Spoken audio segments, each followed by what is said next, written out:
te ve. ¿Qué tal? Pues, ok. Hola, muy Hola, ¿qué bien, tal? Buenos días. gracias. ¿Cómo Vamos aquí. estás? Estamos en tiempo. Venga. Perfecto, empezamos ahora. Bueno, pues entonces vamos a empezar con esta sesión. Let's get started with this session.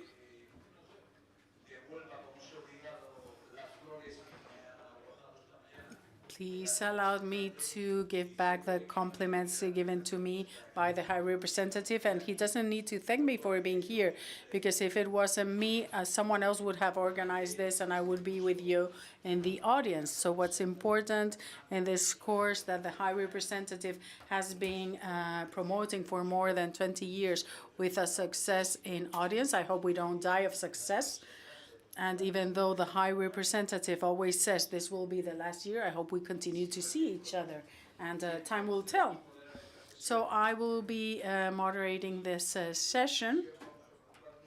And in this session, we will be speaking about the EU in times of crisis. Our speaker today is Ilke Teuger.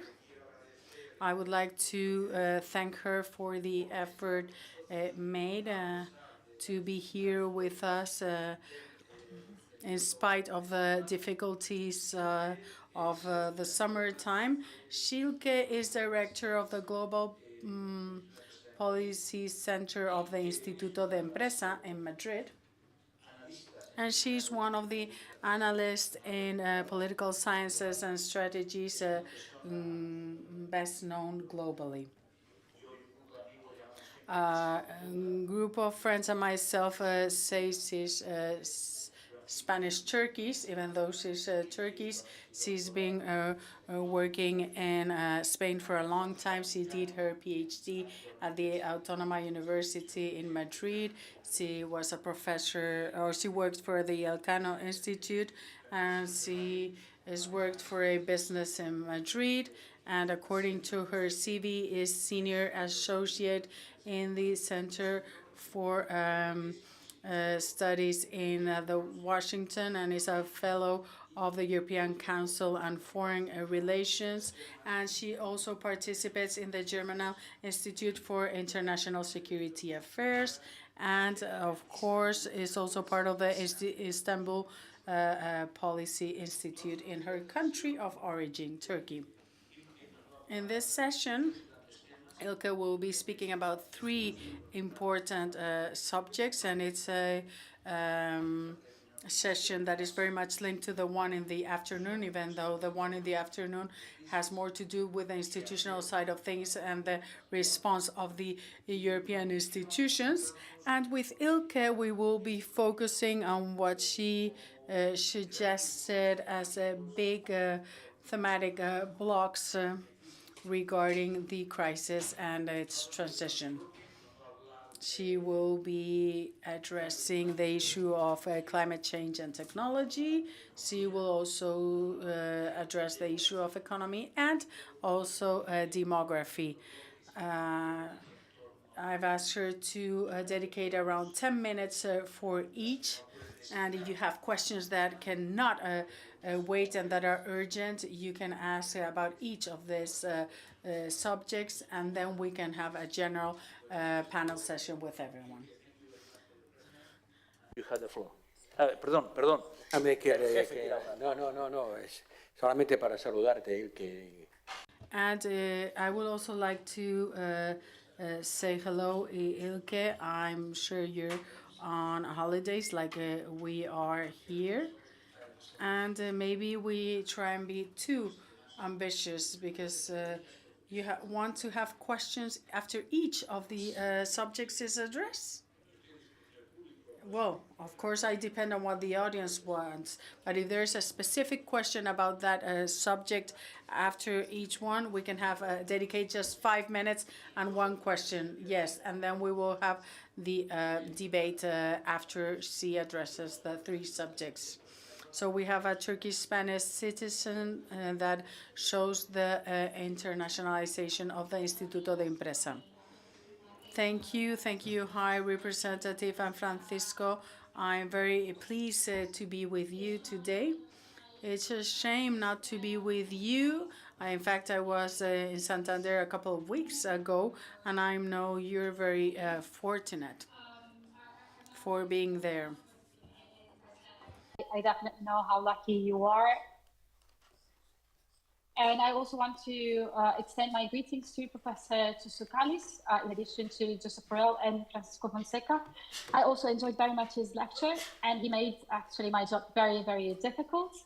I also wanted to start with two caveats here. I will focus on priorities and actions for the upcoming legislation, actually. And I will try to be a bit more optimistic than he was for one simple reason. I have a daughter who is 5. And as an analyst of European affairs, it is my job to encourage European decision makers to keep providing prosperity in Europe so that our children are as lucky as we have been. I also consider myself Hispana Turca. My friends call me Turcaniola. I think I'm more used to that conceptualization. And as Francisco was saying, my idea is organizing my remarks actually around 3 blocks. And the first block is going to be about crises and transitions. Actually, this is the role I was given. This is a very big concept, the EU in times of crisis. My second block is going to be the policy actions I would like to see as priorities at home in the European Union. And my third block is going to be the EU's actions in the world. So actually, I will talk in 3 blocks, and I'm very happy if you see fit to answer questions about each block. But I will also try to be actually short and concise so that we can use the most of the session in answering your questions as much as I can, of course, both in English and in Spanish. I think that's I should start the session, as we do in many other occasions, stating that the European continent is very tired of crises. We started in this block, of course, since the beginning of the 21st century with the constitutional crisis, but the conceptualization of the crisis for the citizens, actually, in my personal opinion, started with the economic and financial crisis of 2008, 9, 10. Then we directly moved to political crisis due to irregular migration, 2015 and 16. Then came Brexit, then came COVID-19 pandemic. Then we had Russian invasion of Ukraine in 2022, Israel-Hamas war, and ever-rising tensions in the Middle East since last year. And last but not least, an overarching challenge of great power rivalry between China and the US, which was basically shaping international cooperation, trade relations, and security dynamics of the world. All these crises that I have been naming were not only major crises, they were also symptoms of major transitions. So I personally, when I teach, when I talk, try to connect this conceptualization of crisis to the transitions that the EU is already facing. And I will come back to that, and I will shape my remarks around that, because if we see this as crises, we might think that they will pass. The tomorrow will be maybe free of crisis, the tomorrow will be different, but I have this understanding, looking from my point of view, that tomorrow might not be easier. Actually, it won't be easier. So we should change the thinking from this crisis perception, perceiving these as momentous events, one connected to each other, but rather perceive them as transitions and look for the 21st century European Union. But as I said, I will come back to that. One point I wanted to underline before I moved towards this conversation about systemic changes and transitions is that 3 major issues that the Europeans took for granted in the 20th century are not there anymore as well. We have discussed some of these already in the previous session: peace in the continent, Ukraine, but also Gaza and other tensions around the continent, not the European Union, but its borders. Secondly, America's security umbrella. It is still there, but not necessarily, it might not be. And the third one, and the one that I really care about, is economic prosperity for all in the European Union. And the crises that we have been living through are coupled with cost of living crisis, housing crisis, stability of welfare systems, and all these issues that we see is a major calculus about prosperity for European citizens moving forward. So for me, the more we connect these dots to each other and the more we perceive these as transitions moving forward, the better the responses, actions that will come from the European Union side. Because as I said a couple of minutes ago, for me, the next years are not necessarily going to be easier. I don't even have a guarantee that it is ever going to be easier in our lifetimes. And my understanding is that we should change our mentality, approach these transitions as such as systemic changes, systemic transitions, so that the European Union keeps on providing a free and democratic Europe, a strong and secure Europe, a prosperous and competitive Europe, as it promises in its strategies, also in the 21st century.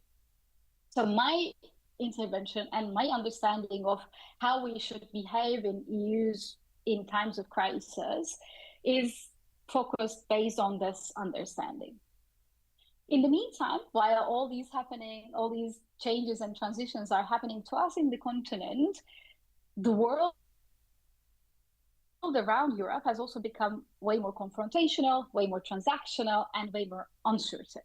So for me, the EU's actions at home should be complemented EU's actions in the world.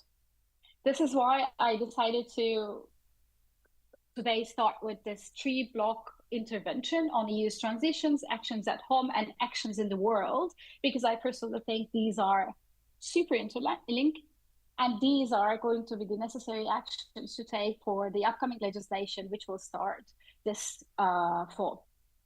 So if we start with the first block, we already mentioned in the inaugural lecture that the EU is facing 3 overarching transitions.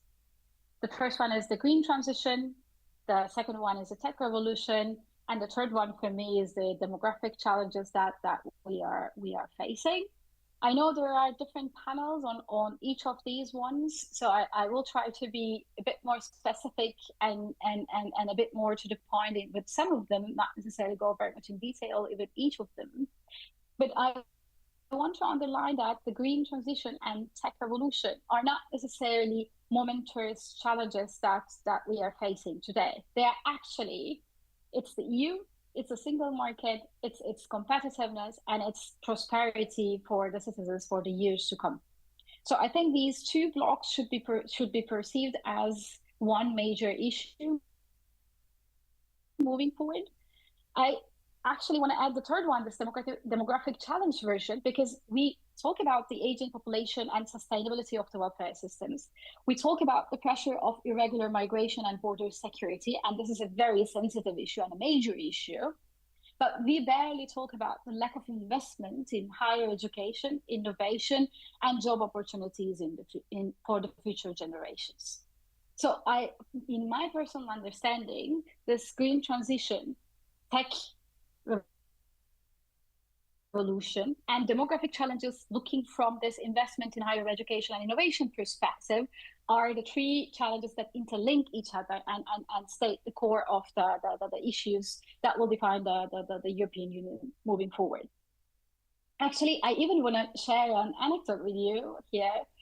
I visited Silicon Valley this April, and it was really, really eye-opening for me, because first of all, as we have mentioned in the previous session, that tech companies are investing the GDP of a small member state to innovation every year.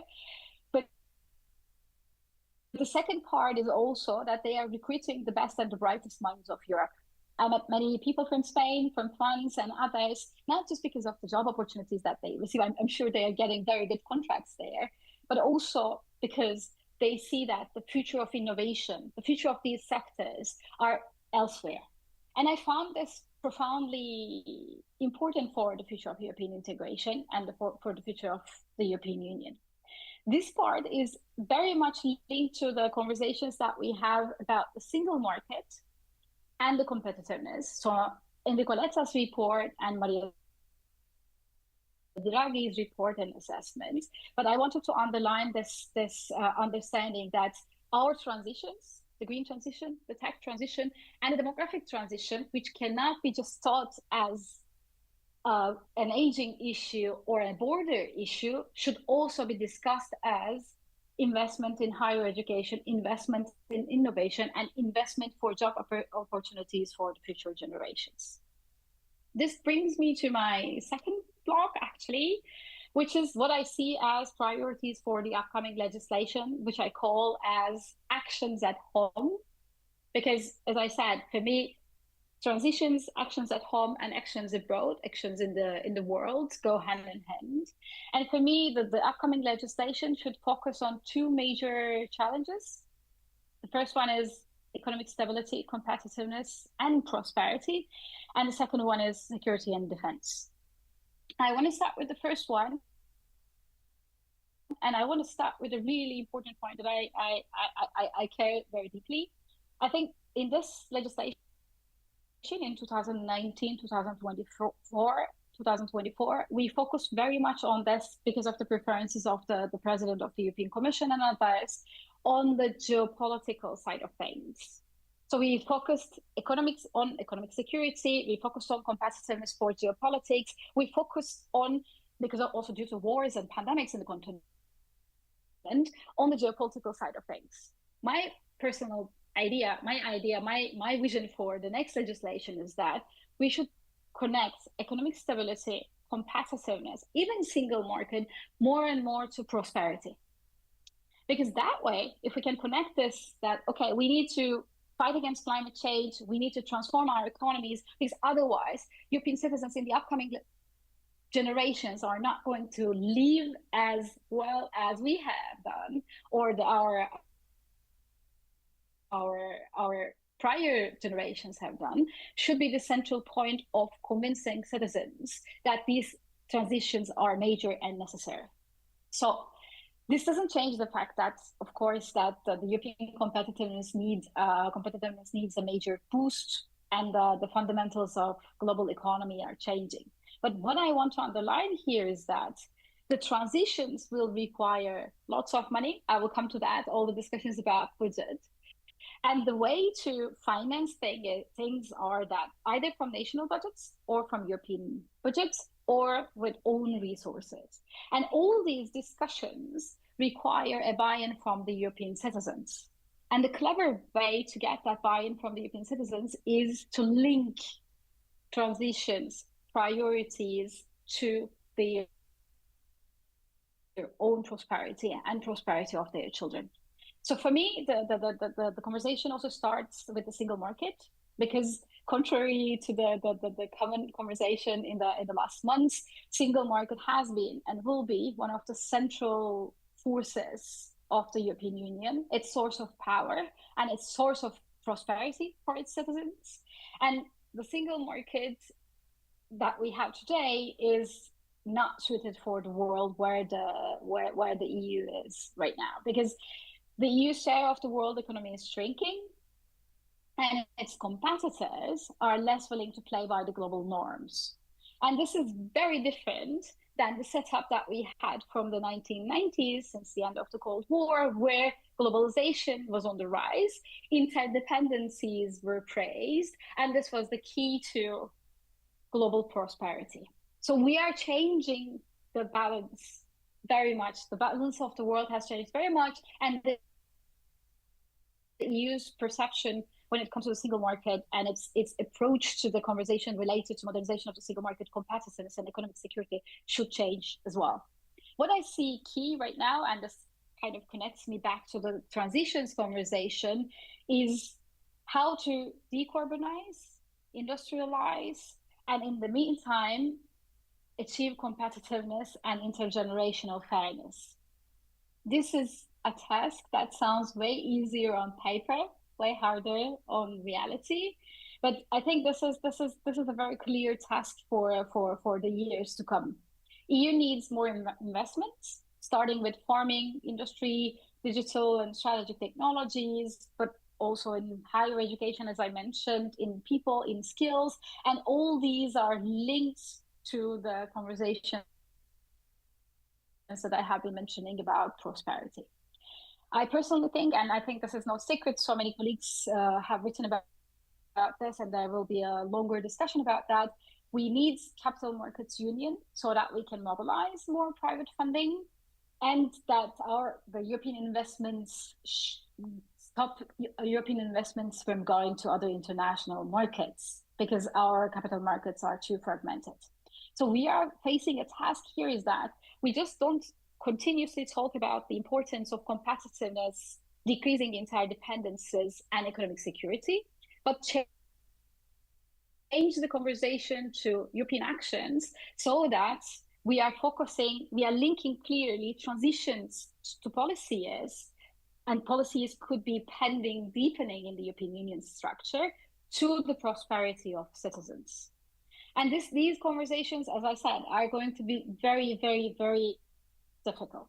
And clearly, trade policies is also a very key issue here, and it's a strategic geoeconomic tool and a key to stabilizing partnerships. So I'm going to come back to that in the third block, actually. What I want to underline, connected to this single market competitiveness and prosperity block, is that the geoeconomic outlook is very dire. We already talked about this. And this is going to be one of the most difficult conversations the EU will have. And it will have major impacts on its relations with China, its relations with the United States, and its relations with the rest of the world. So on the one side, it's going to be investment union, how to mobilize European savings and guarantee private investment so that we can accomplish the transitions that we have. But at the same time, there will be a focus on the risk management tools as a part of the economy, which is a bit against the DNA of the European Union. No? It's like we have discussed this in the previous section. The EU is the biggest trading partner. It uses trade as an external action tool. It puts values in trade agreements. It aims to democratize other countries using trade tools, and it bases its model in openness and more or less fair trade, at least as much as it can be. But now we are changing the conversation on the other side. Like we are putting the conversation upside down and using this as a risk management tool at the same time while trying to secure open markets for European products. And this is actually the core of this conversation about geoeconomics or economic security. And I personally think that there's a very, very important task to do, important internal policy to do, which is re-evaluating critical supply chains. We actually learned our lessons in pandemic because we have discovered that we don't have masks, we don't have penicillin, we don't even have suitable gear for our doctors. So this has to happen in every dimension, like this re-evaluation of the critical supply chains, not as a weapon, not as weaponizing as other actors in the world do, but for securing resilient and strategically aligned supply chains moving forward. One more idea that I want to put on the table about the EU's actions at home is that the rethinking and rediscussing about geoeconomic statecraft tools, sanctions, export controls, industrial policy. There are various loopholes and inconsistencies at that front. And these are very much connected to all the other discussions that we have had about competitiveness and prosperity. So these items, these tools in the toolbox should be opened up to an important discussion, starting with the sanctions, because this cannot just be a tool for the EU to use in cases of war like we have had, but this should also be the starting point to secure more fair and a global tools in the world. So I think this should be an opening ground for fostering engagement with key international partners as such. The second conversation that I want to do, and the second priority that I want to underline, and I'm going to be very brief about that, I'm happy to explore more on on the question and answer session is on security and defense, because in addition to modernization of the single market, competitiveness, and economic security conversation, security and defense policy are going to be the highlights of the upcoming legislation. And this is the point where we should start conversing about not just how to spend more, because this is the starting point. You know? It's like how to spend more on defense, but it's how to spend more, how to spend better, and how to spend together. And these aims, again, super easy on paper, very difficult on in reality, because starting from the standardization of weapon systems to interoperability with American software, we have various challenges in Europe to face. But I'm personally a very, very strong believer of the importance of this conversation moving forward. And it is not going to be easy, because as Spanish military industry, we have many important military industries in Europe, and they are not necessarily super eager to start thinking and producing together with other industries in the continent. This is not necessarily an easy area where we can talk about common EU defense single market or defense investments to be done together. It's not necessarily going to be easy. And this is the conversation that we already have.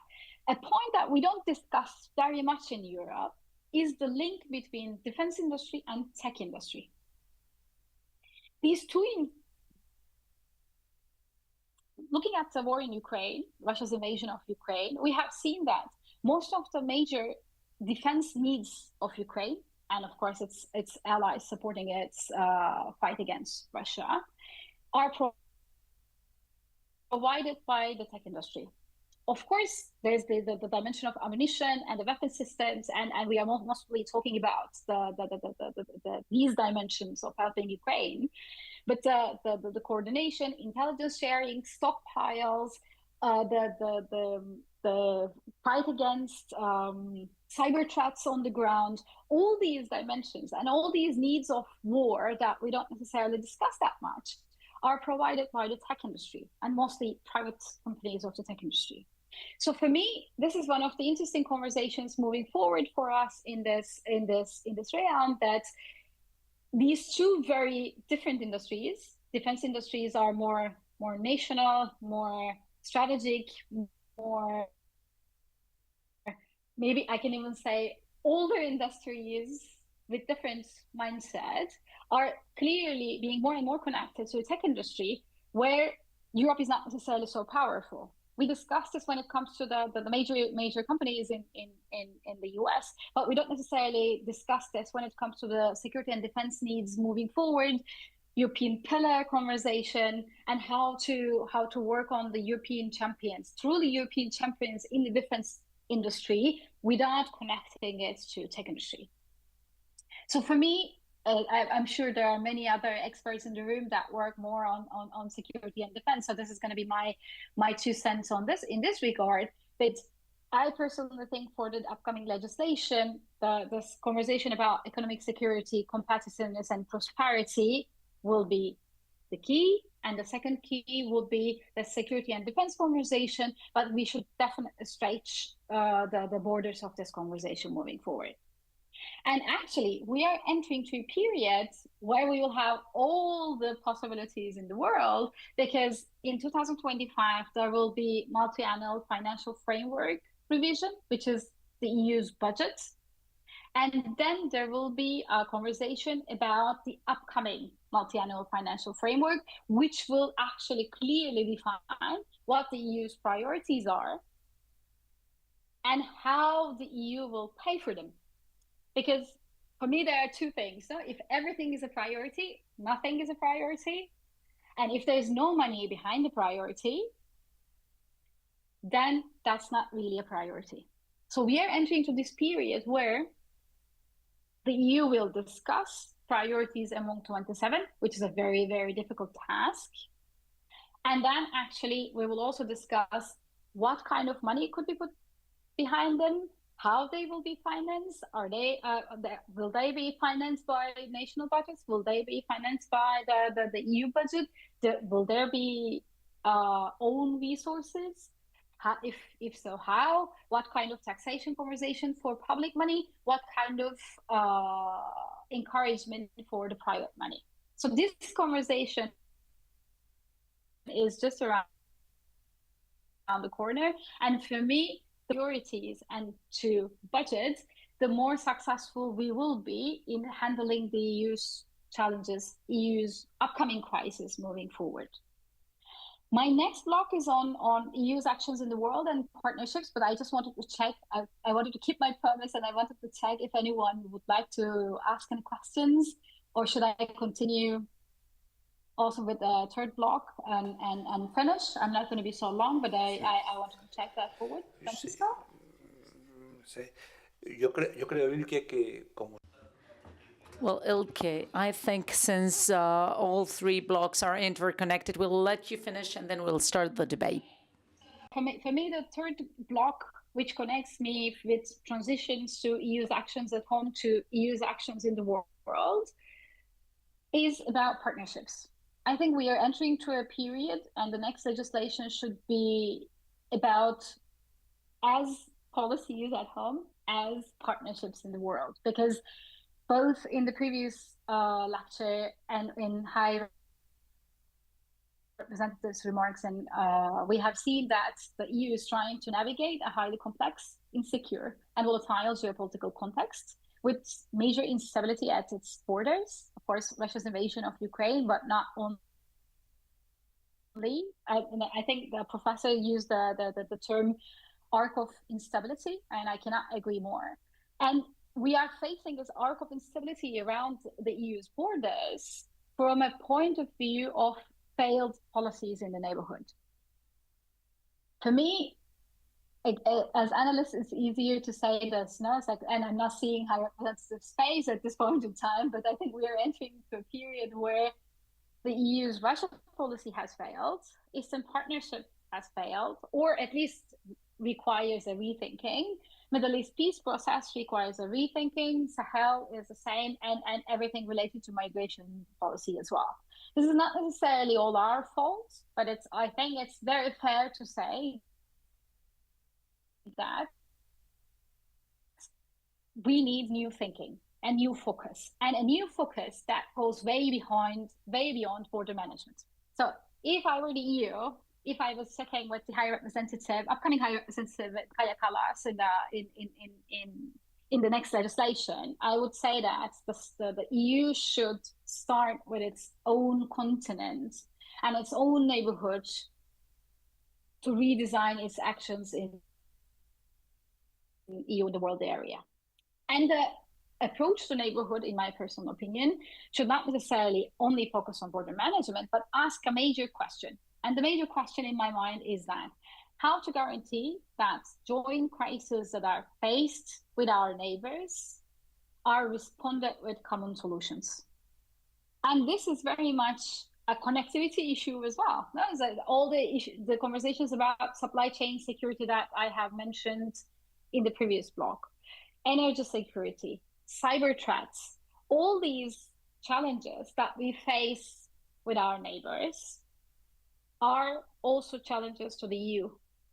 And these challenges require stable and predictable relations with neighbors so that we can talk about that and we can connect challenges to process solutions. So I really care about EU's connectivity agenda in the continent. And EU's connectivity agenda in the continent clearly requires financial backing. So EU's role in the world, EU's role in wider Europe should start with rethinking. We already started rethinking enlargement policy, but rethinking neighborhood policy, actually I would call it neighborhood and connectivity, because it would very much go to this idea of common challenges that we face with the neighbors, rather than neighbors as source of instability, neighbors as the provider of irregular migration, neighbors as something that we should put borders very clearly. So if it was me, I would very much focus on this idea that the EU's neighbors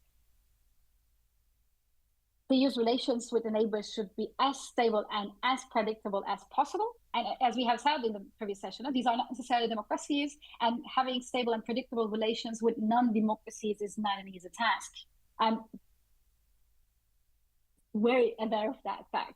But I would like to underline over and over again that EU needs in its neighborhood, in the continent and its immediate neighborhood, a change of mind that will also very much contribute to its perception in the world. Clearly, I don't want to undermine the importance of migration and border protection, because I cannot agree more. If we don't focus on the border protection, then there will be right-wing extremists on power in Europe. But I think this understanding that neighborhood relations with the neighbors equal to border management, protection, and preventing irregular migration has to change. And the starting point for this change could be the focus on common challenges, common solutions dimension. And the second point that I wanted to make in the neighborhood dimension is clearly enlargement. This has been one of the topics I worked the most in during my scholarly career. And for me, there is one motto. The EU should work so that the candidate countries could join as quickly as possible, while knowing it will take time. But at the same time, focus on creating transitional integration, assuming that they may never join. Because I think it's only realistic to state that some of the candidate countries will never join the EU.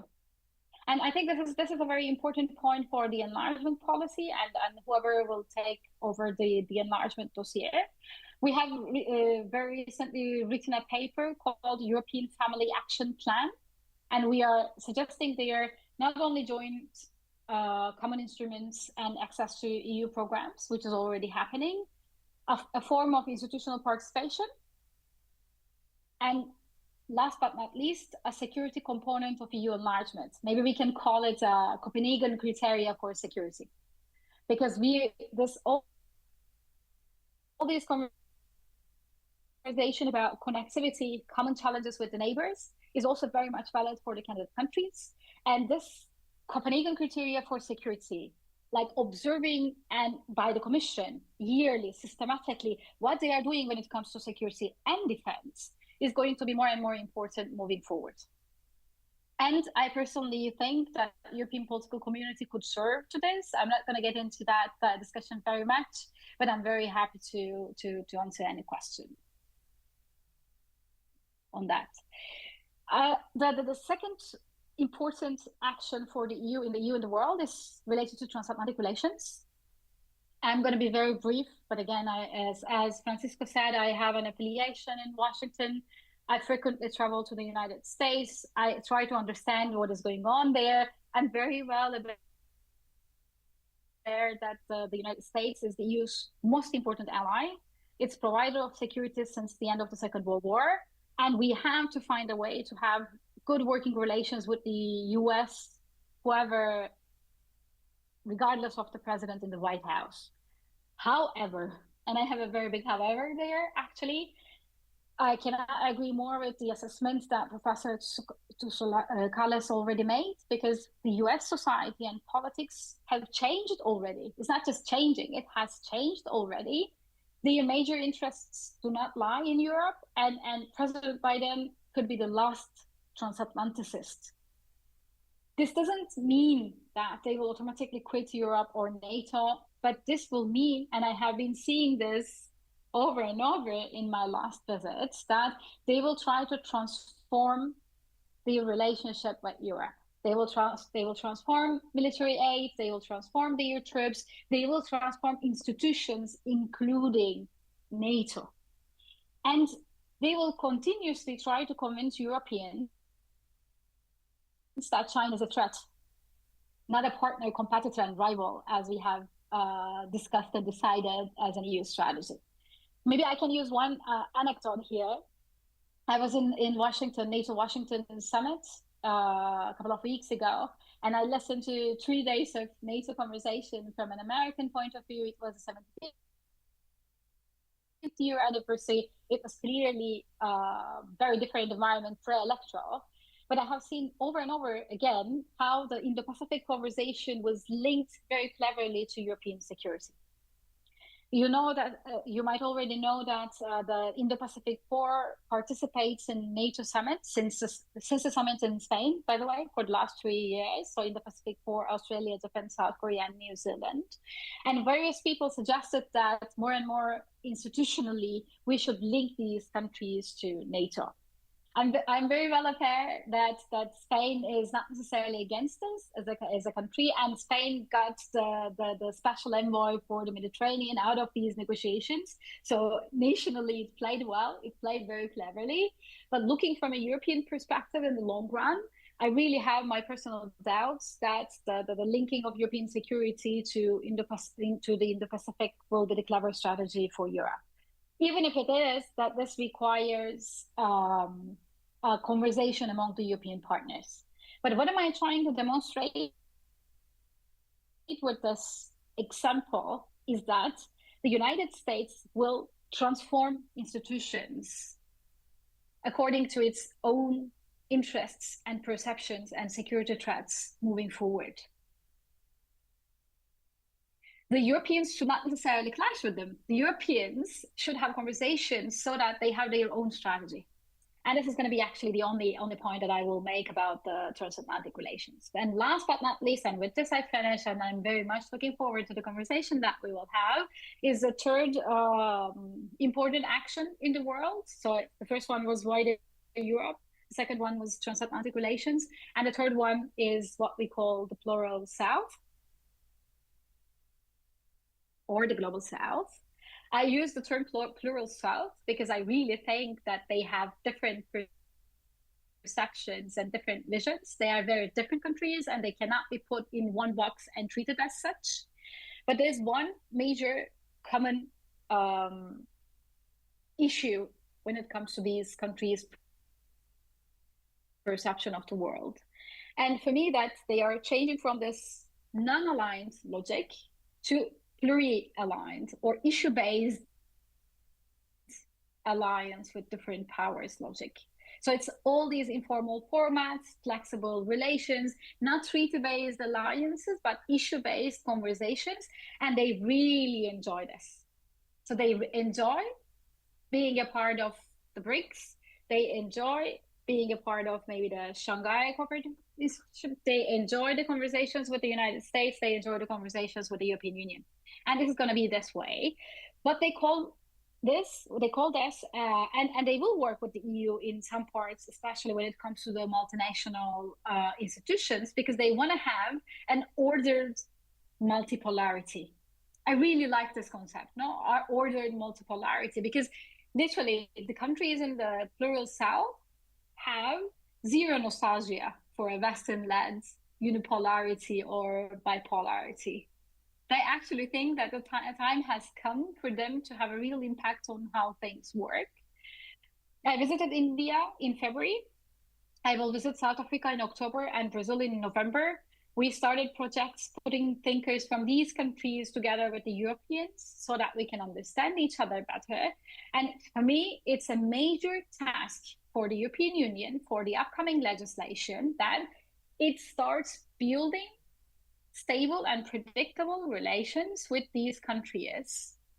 It explains its side of the story, not only in Ukraine, but also in other theaters of power. And it genuinely tries to understand their side of the story, because my personal understanding is that they are not necessarily aligned with anyone for the sake of aligning or for the sake of alignments as such, but they will need convincing and conversations in every dimension.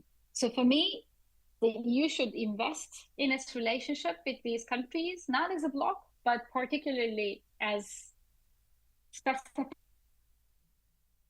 countries. And I know during the time of High Representative, this task already started. He traveled everywhere, he visited everywhere, and they started like building bridges. But I think there should be honest and honest conversation and major resource allocation to the EU's relationship with the Plural South. So long story very short, I really try to keep my intervention around no more than a half an hour. The long story short is that the EU is facing various crises. These crises are not necessarily events, punctual events that will change, that will pass, that will go away, but they are the symptoms of major transitions. These transitions require action,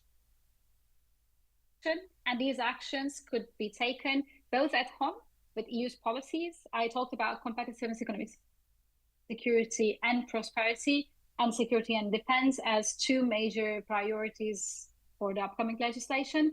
And these transitions should be faced abroad, EU's role in the world, and these conversations should start in wider Europe, continue with repositioning in transatlantic relations, and clearly a major resource allocation to relations with the Plural South, because partnerships as such will be a key component of the transitions that we have discussed in the first block.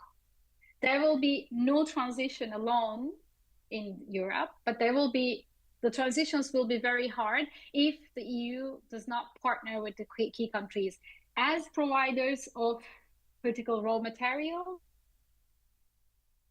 as markets, as for securing multinational international organizations so there are fair trade routes, as for global supply chains, like securing global supply chains, as for fighting against climate change, because this is not a European endeavor, as for securing peace and stability in the world. Without partnerships, the EU will be weaker. So again, long story very short, we have a very interesting upcoming legislation, and the EU should have its actions ready, both at home and when it comes to EU's role in the world, both in the continent and also other partners and allies around the world. Thank you very much.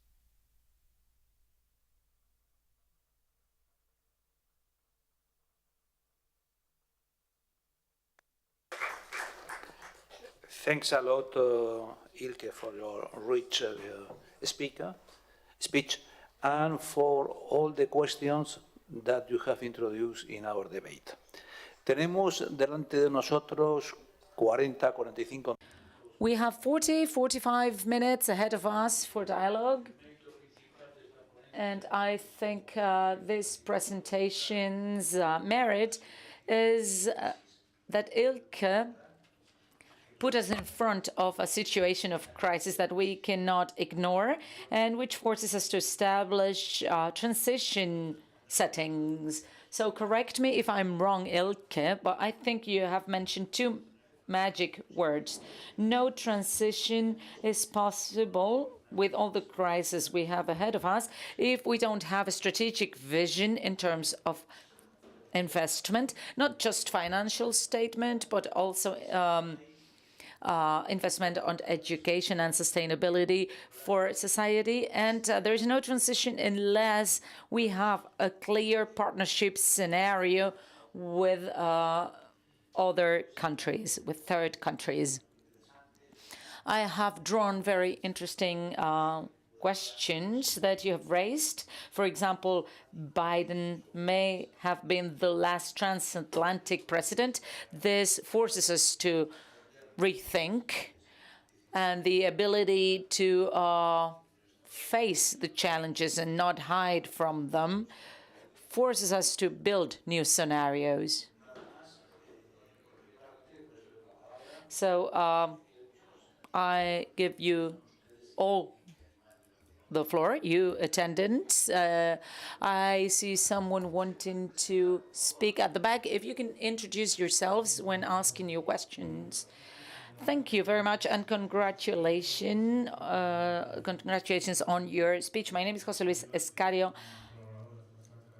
I am a partner in green transition of the foundation, and we have seen that the EU is not a great power from the trade point of view or the defense point of view. We still have a long way to go. But it's not a defense power, but it is a trade power. We have a great tool, which is a single market. You have mentioned the regulatory power, and we have a toolbox, as you said, that will enable us to defend our interests and values and shape the world towards our own interests, knowing that there are two large powers. So I would like to talk more about this toolbox and see whether it's efficient. You have mentioned partnerships, trading, diplomacy, climatic diplomacy.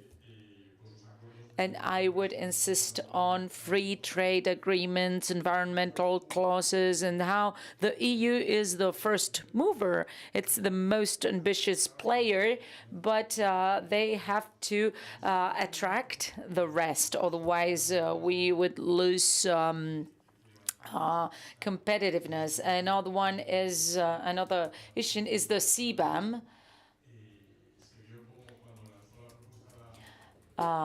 When this proposal was first launched, the US and some other partners were against it. And I was in a meeting organized by ASADE the other day, and they said that Republicans and Democrats want to propose a tariff similar to the CBAM in order to face the Chinese overcapacity. We've seen that Brazil and other countries such as India are interested too.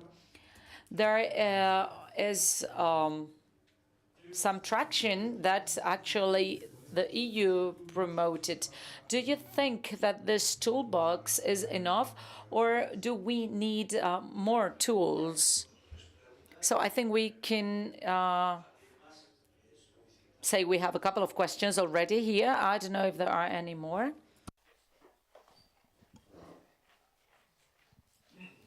Muchas gracias. Thank you so much for your presentation. I think I'll sit down.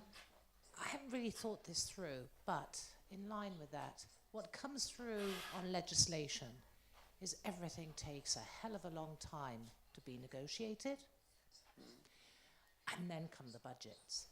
And what I do get through your presentation is that these crises, I agree, do not go away. We need to transition, but they are here and they are serious. And if we don't act quickly, and I'm not thinking of anyone in particular because I think they're all equally relevant. So how do you think we can manage the slowness of pace of legislation and budgeting with the urgency of the issues that you have identified?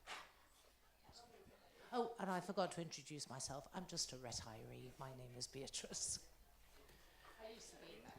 Una tercera pregunta, o damos a alguien más si quiere.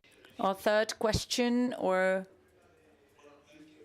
so Ilke, if you please, you can answer these first two questions. I forgot to give you a message. The High Representative had to leave as he has to welcome the former president of Senegal at the airport, but he will be back soon. So I apologize, Ilke, for his absence.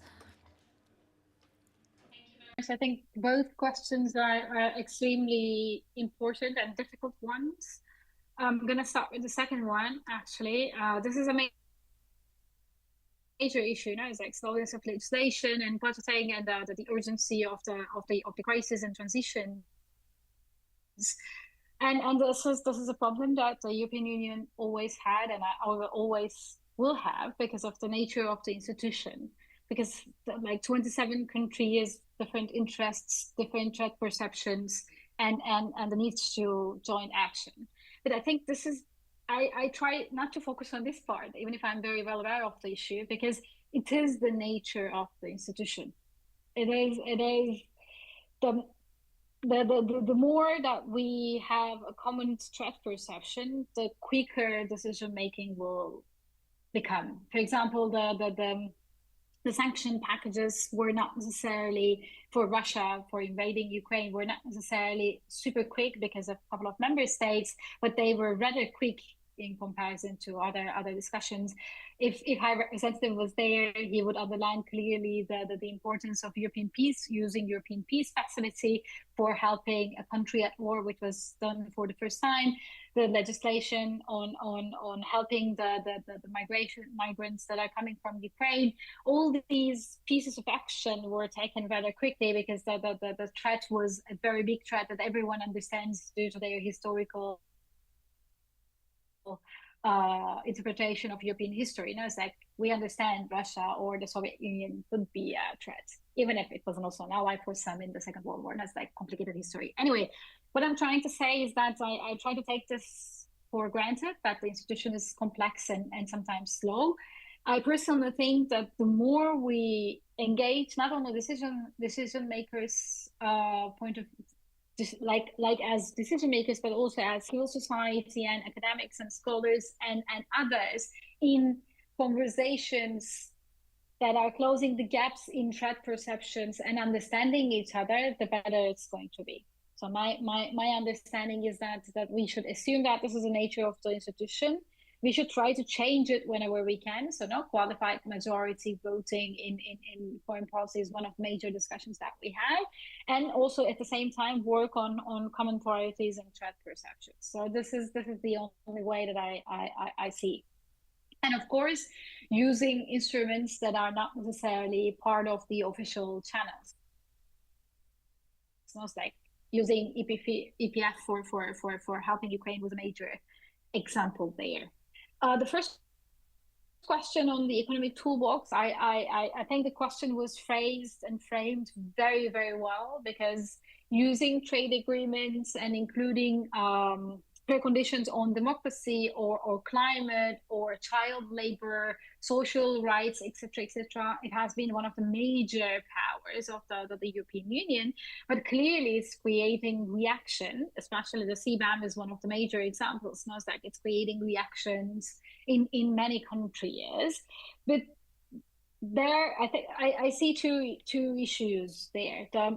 The stronger single market is, the more other countries would like to do business with it. So for me, this is why I also used the rethinking, redesigning of the single market as one of the major issues in the tasks that are coming up for the next legislation, because the design of the single market is not necessarily sufficient for facing the challenges or enriching the toolbox that we have been discussing. No, it's like, for me, the missing links, it lies in the rethinking of the single market. This is not necessarily going to be easy, but the EU has the obligation to invest in its single market so that it can leverage it as a part of the toolbox for the economic statecraft.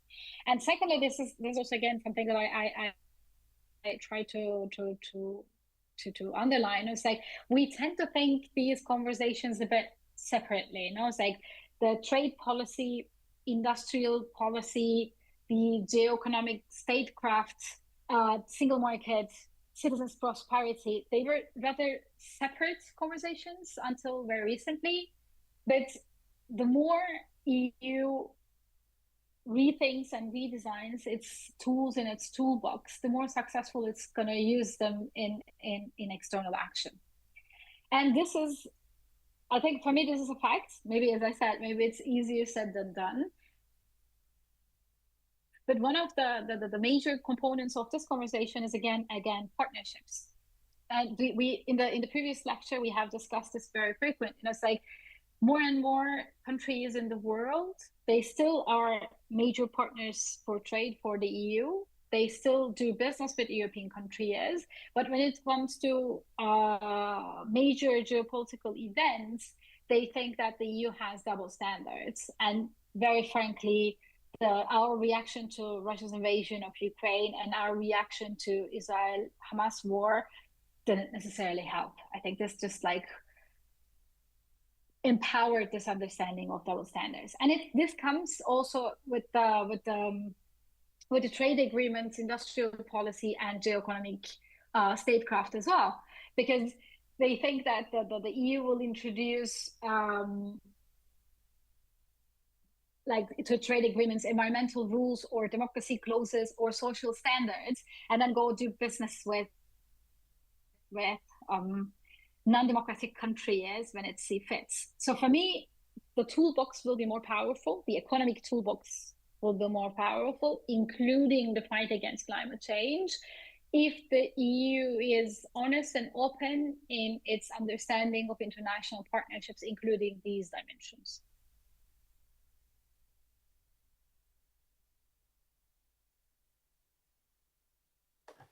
Bien, pues abrimos un segundo turno.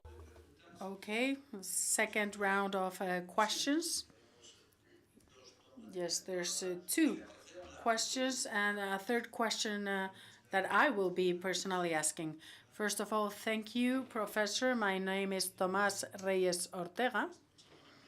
I've listened with interest to your comments on this fast enlargement of the EU, but I would like to know what's your analysis of the Turkish example, and if this reflection or idea of enlargement or transitional enlargement is a reflection that comes after a long process of for Turkey. And talking about partnerships, what can we expect from the partnership between the EU and Turkey in the future? Thank you. Maybe she can answer this question about Turkey first, and then we will give the floor to this second person. Yes.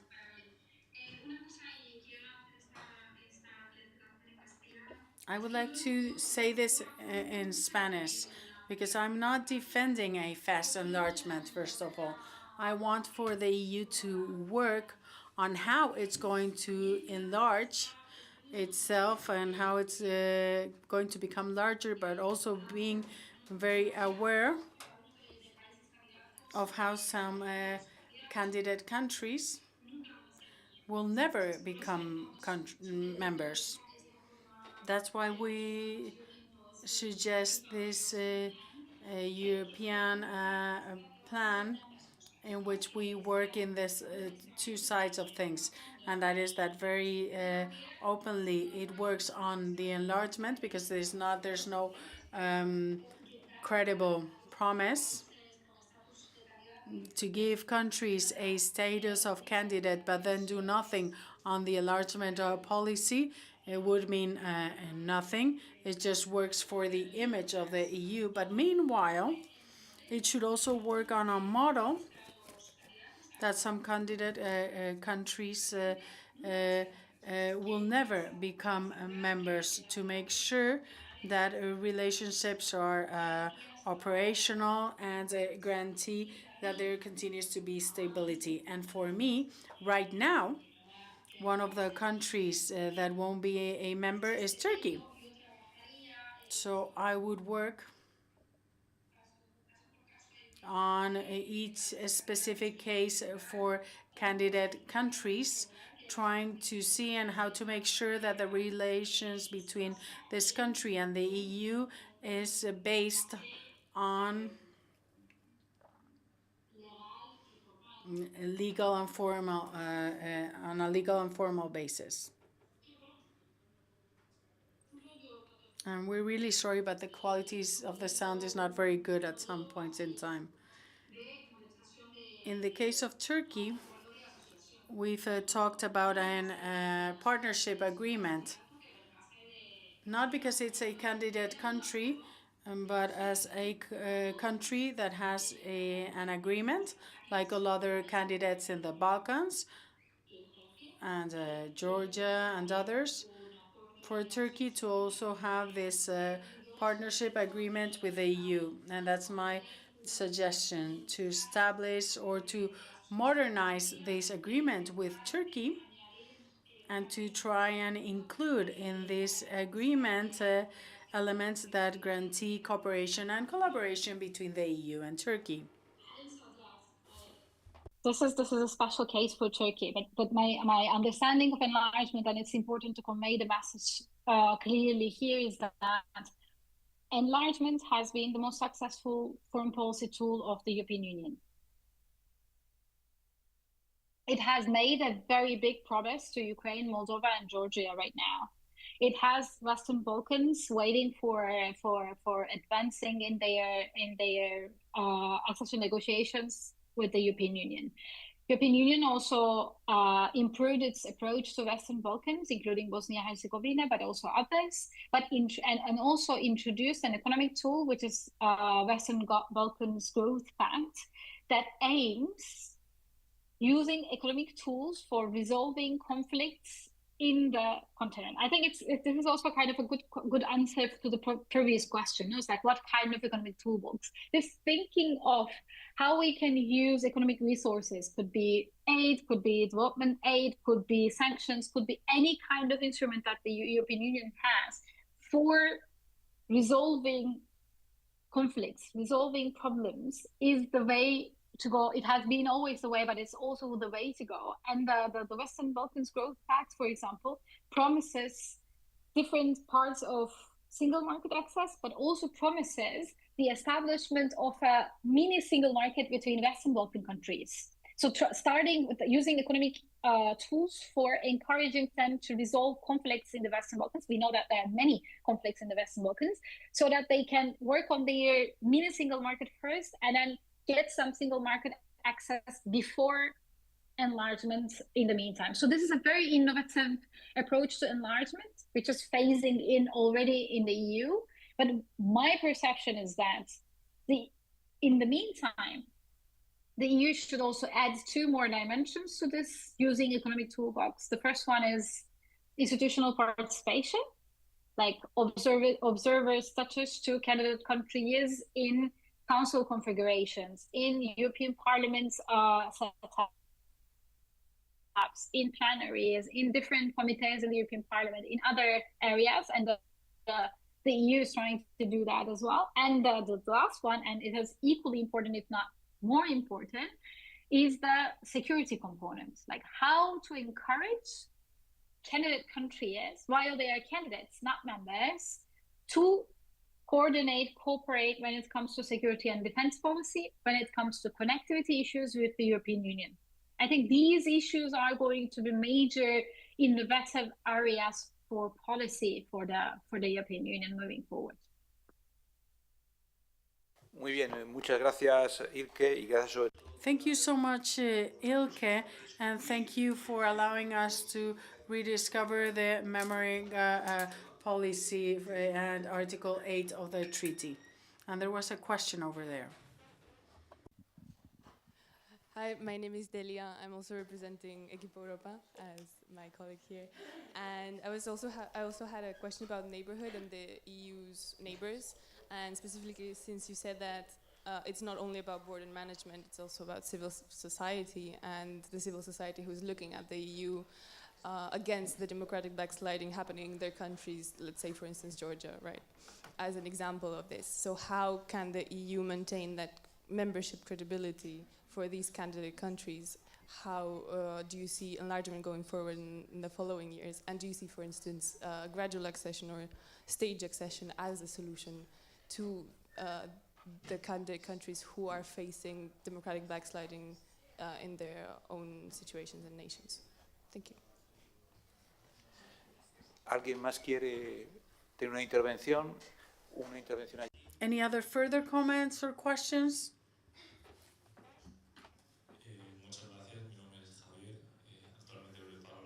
Hello, my name is Javier, and I'm studying to be a diplomat.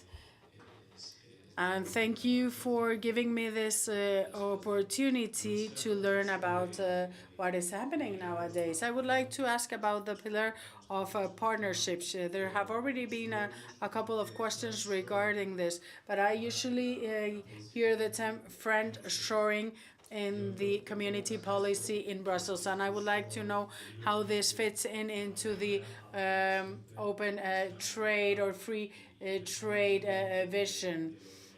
And if we talk about critical minerals, the Commission says that they want to look for partners that are also friends. So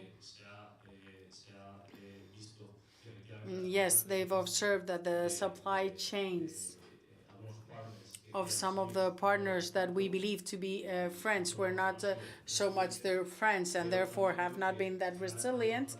But maybe there's also a lack of realism of the European Commission when creating friend or enemy categories in a context of free trade, because these critical raw materials are where they are, and they are in China, Africa, and Latin America. And these are geopolitical contexts in which we can find friends, but we also have not so friendly regimes with very poor democratic standards. So how can the EU harmonize the wish of exporting democracy in its values and its trade agreements and in its partnerships with other countries, and also want to create a French space or French sphere in which the geopolitical concept, the geo of geopolitical, is more important than ever, because the resource or raw material distribution is the one that we have. Thank you very much. I think they are, again, both very good and rather difficult questions. I want to start with the enlargement issue, because this membership credibility for countries in democratic backsliding, or I would even say that they are rather polarized societies. It's like both in the case of Moldova and in the case of Georgia, and in some also cases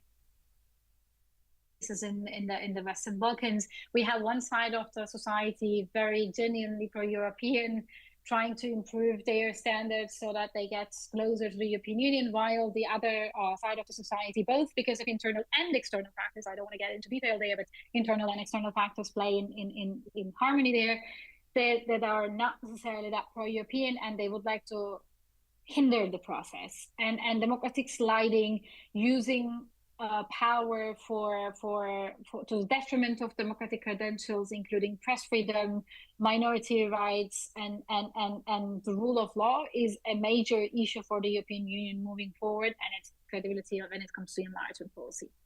This is why the EU has to have a bit more of an innovative thinking. This is not just black and white, you are in or out, but rather different forms of integration. I want to underline that the staged integration is not necessarily the same as gradual integration, and it's not the same as phased integration, but the logic is similar. It's like this is not just black and white, you are having different relationships with the EU. And for me, yes, we are moving forward towards a model where we have different forms of membership.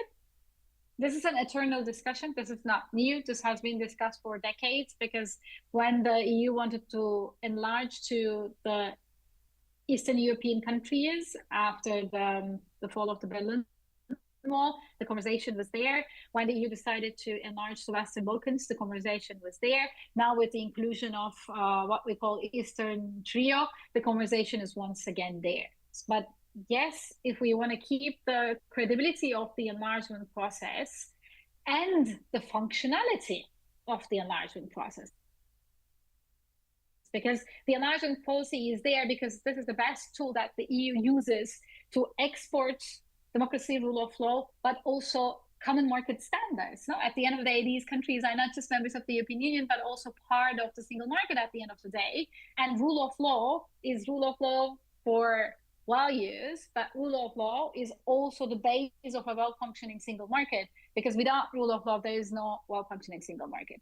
So at the end of the day, the EU is entering into a period of innovative thinking, and I would like to underline this. The European Commission is already there. It's already thinking about how to use economic tools and pre-integration, like all these pre-accession economic tools in favor of this aim, but at the same time, trying to find new ways, because now we are at a point where we cannot guarantee peace in the continent, and we are facing threats that are borderless. And all the threats that I have mentioned around the idea of connectivity, supply chains, energy, cyber threats, all these threats are borderless, and they are affecting what we call candidate countries and EU member states all at the same time. So the EU should enter to this innovative thinking period where it's not just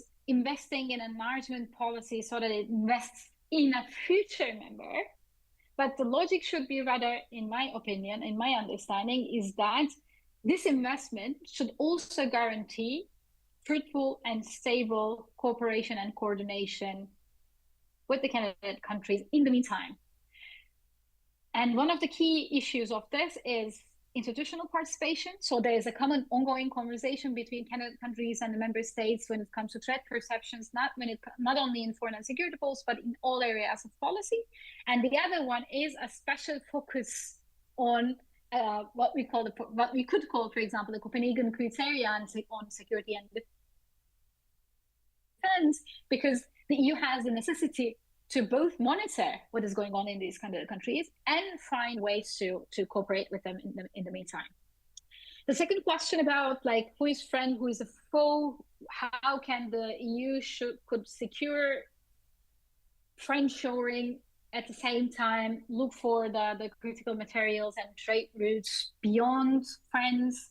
This is a very difficult question, and this is one of the main reasons why I think the conversation about geoeconomics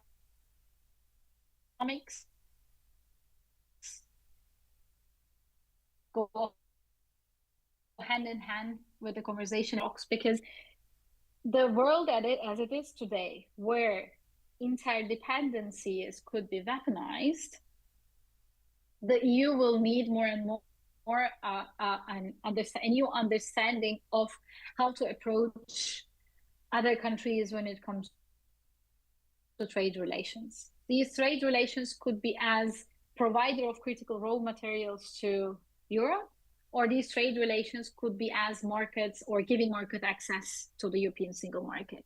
These are all components of international trade relations. I think for me, there are two major issues for the EU. One, the EU has always benefited from international trade, and it will continue to do so because of the single markets. So every conversation about de-risking and rethinking geoeconomic statecrafts has implications will have implications for this fact, and the upcoming years will witness the tension between these two. And the second thing is that even if there will be some kind of multipolarity in the world, and this multipolarity will impact also economic relations, the EU is an actor that benefits that it is as ordered as possible. So it has to be that. This is why, for example, my perception of the EU's relations with the United States and China is a bit different than some other colleagues. It's for me, the EU has this role to play, that the things stay, even if multipolar, as orderly as possible. And the EU should play actually this role. And this is why, for example, it should approach to India, Brazil, South Africa, other countries in the global south, other partners around the world, of course, allies, Canada, South Korea, New Zealand, Australia, all these countries the EU should cooperate with all these countries so that the international relations and multilateral organizations function as orderly as possible. So the EU's trade tools and economic statecraft will also play a major role in this. And maybe the thinking should not necessarily be on what kind of conditionalities should be introduced, but maybe rather on what kind of other branches of engagement with these third countries will complement trade relations. Maybe that will be a bit more helpful for the EU in defining its relations moving forward.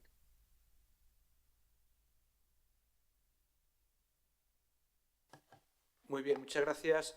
Nos quedan 5 minutos antes de... Thank you. We have 5 minutes before we free ourselves and the interpreters and yourself. So I want to know if there's one more question or if we should end it here. This is like Catholic weddings. If you have something to say it now or never.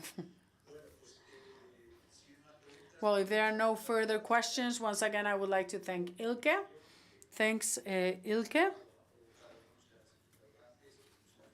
You are making us now reflect on how we can organize these transitions. We finished the session here, and we will be back here at 4 for our conversation with Luisa Antonioli and Dominic Ruiz de Besa from a more institutional perspective. Big round of applause for Ilke. Thank you.